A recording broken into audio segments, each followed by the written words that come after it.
दान, धर्म, जप, तप आदि प्रकार के करोड़ों पुण्य के काम करने के बाद भी कुछ मनुष्य नरक में ही क्यों जाते हैं, तथा अत्यधिक घोर पाप करने पर भी कुछ मनुष्य को स्वर्ग की प्राप्ति किस पुण्य के कारण मिलती है?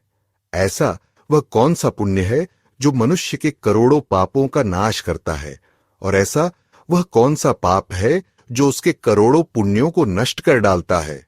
तो चलिए दोस्तों, बिना देरी किए शुरू करते हैं। भगवान विष्णु क्षीर सागर में देवी लक्ष्मी के साथ शेषनाग की शैया पर विश्राम कर रहे थे।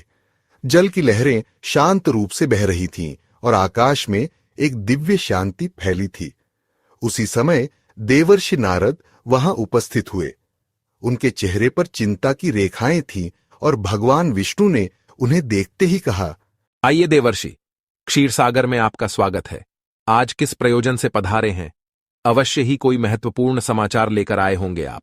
नारद जी ने भगवान विष्णु को प्रणाम किया और बोले, हे प्रभु, मैं यमपुरी की यात्रा करके आ रहा हूं।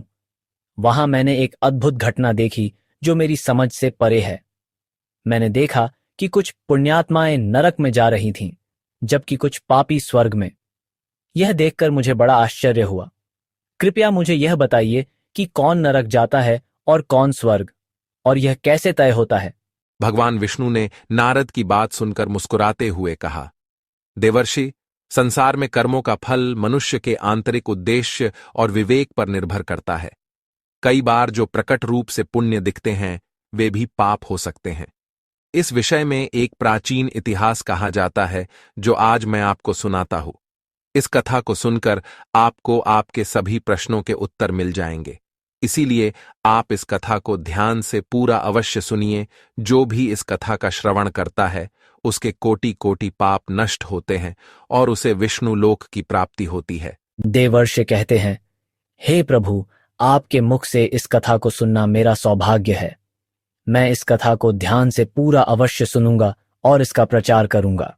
फिर भगवान विष्णु नारद जी को वह कथा सुनाने लगते हैं।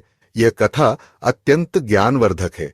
इस कथा में मनुष्यों द्वारा किए जाने वाले पाप और पुण्यों का वर्णन किया गया है तथा उसके आधार पर मिलने वाली सजाओं के बारे में बताया है।